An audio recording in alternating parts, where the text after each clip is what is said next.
مغربی فلسفے کو اپنے نظریات سے بہت زیادہ متاثر کرنے والوں میں سے ایک اہم نام سقراط کا، جنہیں فاؤنڈر آف مورل فلسفی اینڈ فادر آف ایتھیکل فلسفی بھی کہا جاتا ہے۔ یہ وہ شخصیت ہے جنہیں پڑھے بغیر کسی بھی فلسفے کو سمجھنا ناممکن ہے۔ سقراط کے نظریات اتنے فیمس کیوں ہیں اور آخر کیا وجہ تھی کہ سقراط جیسے عظیم فلسفر کو اپنے وقت کے خداؤں کے سامنے زہر کا پیالہ پینا پڑا؟ مزید تفصیلات میں جانے سے پہلے اگر آپ نے ابھی تک آپ کے اپنے channel explore and motivate your talent کو سبسکرائب نہیں کیا تو اسے سبسکرائب کیجیے لائک اینڈ شیئر کے ساتھ، اور فرسٹ بیل آئیکن کو ضرور پریس کیجیے گا تاکہ ہماری ہر نئی آنے والی ویڈیو کا نوٹیفیکیشن آپ کو سب سے پہلے ملے۔ عظیم فلسفی سقراط 470 یا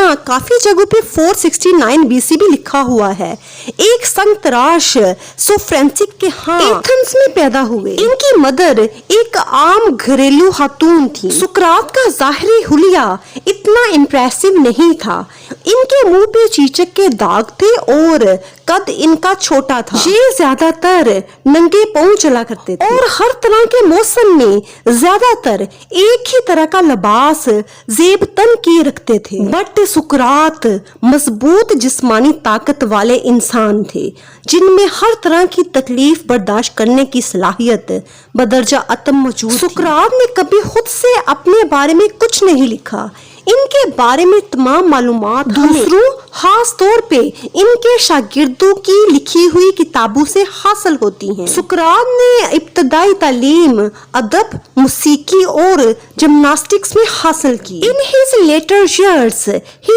learned geometry, astronomy, studied the methods and doctrines of the leaders of Greek thought and culture۔ شروع میں تو انہوں نے اپنے فادر کی طرح سنگ تراشی کی اور ایک بہترین سپاہی کے طور پہ بھی اپنی خدمات سر انجام دی۔ سقراط لکھنے کی بجائے زبانی بحث کو زیادہ پریفر کرتے تھے۔ He believed that فلسفہ and education his aim of life، اور انہیں کے ذریعے وہ اپنے ملک کی بہتر انداز میں خدمت کر سکتے ہیں، اس لیے وہ اپنی ساری زندگی اہل ایتھنز کی روحانی تربیت اور تجزیہ نفس پہ فوکس کرتے رہے۔ انہوں نے ہمیشہ اس بات پہ زور دیا کہ انسان کو چاہیے کہ وہ اپنے آپ کو پہچانے۔ اپنی طبیعت میں عاجزی اور انکساری تھی جس کی وجہ سے لوگ ان کو اور بھی زیادہ دلچسپی سے سنتے تھے۔ یہ ان کی زندگی کی سب سے بڑی کامیابی تھی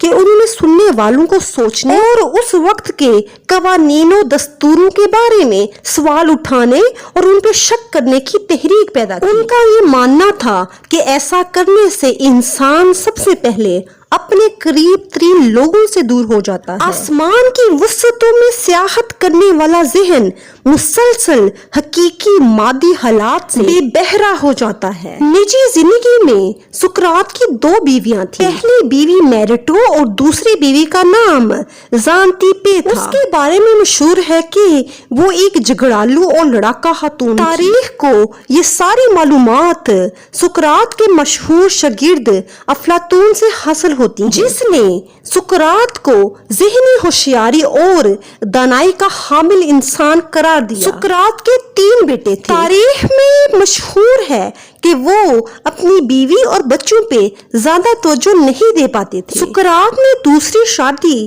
50 سال کی عمر میں کی تھی اور زانتیپے ان سے 10 سال چھوٹی تھی۔ سقراط کا فلسفہ تھا کہ انسان کو شادی ضرور کرنی چاہیے، اگر بیوی اچھی ملے تو زندگی خوشی سے گزرتی ہے اور اگر اچھی نہ ملے تو وہ فلاسفر بن جاتا ہے۔ سقراط کی تعلیمات اخلاقی نوعیت کی تھیں جن کی بنیاد خود آگاہی، انصاف، محبت اور نیکی جیسے مضبوط تصورات پہ تھی۔ He was interested in the development of person's moral character۔ انہیں یقین تھا کہ تمام بدی لا علمی اور جہالت کے نتیجے میں ہے اور کوئی بھی شخص اپنی مرضی سے برا نہیں بنتا، چنانچہ نیکی علم ہے اور راست بات کا علم رکھنے والا شخص درست رویہ ہی اختیار کرے۔ انہوں نے ساری عمر انصاف کے لیے لڑا ان کے نزدیک انصاف سب کے لیے ایک جیسا ہونا چاہیے۔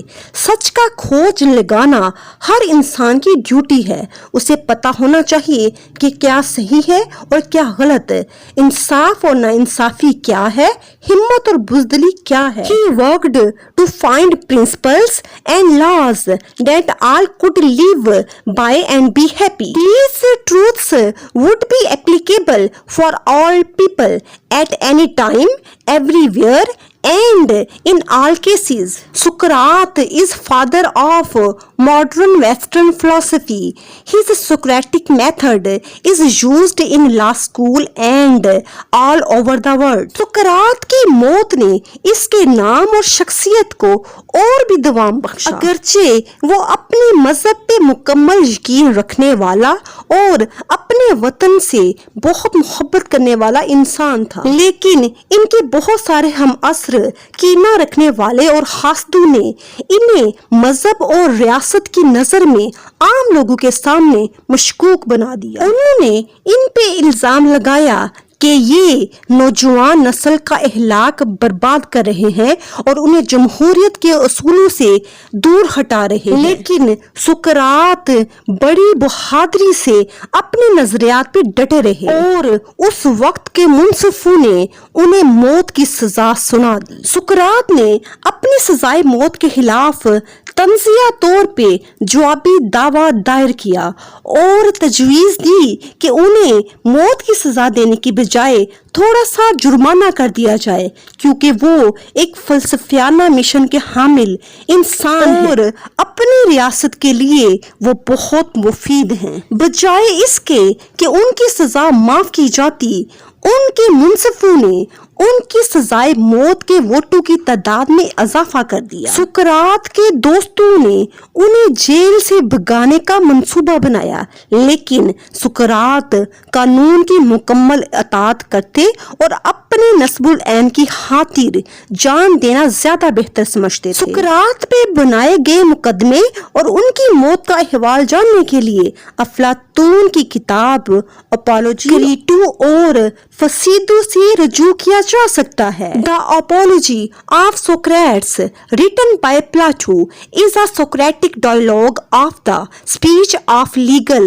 self-defense which Socrates spoke at his trial for impiety and corruption in 399 BC. سقراط نے اپنا آخری دن دوستوں اور مداحوں کے درمیان گزارا اور شام کو بڑے سکون سے زہر کا پیالہ پی لیا۔ اس وقت ان کی عمر 71 ایئرز تھی۔ ساری عمر انصاف کے رستے پہ چلانے والا شخص اپنے وقت کے انصاف کے ٹھیکیداروں کی ناانصافی کی بھینٹ چڑھ گیا۔ یوں لگتا ہے جیسے ہر دور میں یہی تاریخ اپنے آپ کو دہراتی ہے۔ دنیا والے ایسے ہی سچوں کو جھوٹا اور جھوٹوں کو سچا بنا دیتے ہیں، لیکن ایک بات یاد رکھنی چاہیے کہ کہیں بہت دور اوپر انصاف ضرور ہوتا ہے۔ تاریخ میں ایسے ہی لوگوں کا نام زندہ رہ جاتا اور عزت سے لیا جاتا ہے جو اپنے خدا پہ مکمل یقین رکھ کے سچ اور انصاف کے رستے پہ چلتے ہوئے بڑی سے بڑی قربانی دینے سے بھی دریغ نہیں کرتے۔ آپ کو ہماری آج کی موٹیویشن کیسی لگی ہمیں لازمی بتائیے گا۔ اگر اچھی لگی ہے تو لائک اینڈ شیئر کے ساتھ سبسکرائب کرنا مت بھولیے گا۔ اگر آپ نے ابھی تک سبسکرائب نہیں کیا تو اب تک کے لیے اتنا ہی۔ انشاءاللہ بہت جلد ایک نئی موٹیویشنل اینڈ انفارمیٹیو ویڈیو کے ساتھ آپ کی خدمت میں دوبارہ حاضر ہوں گے۔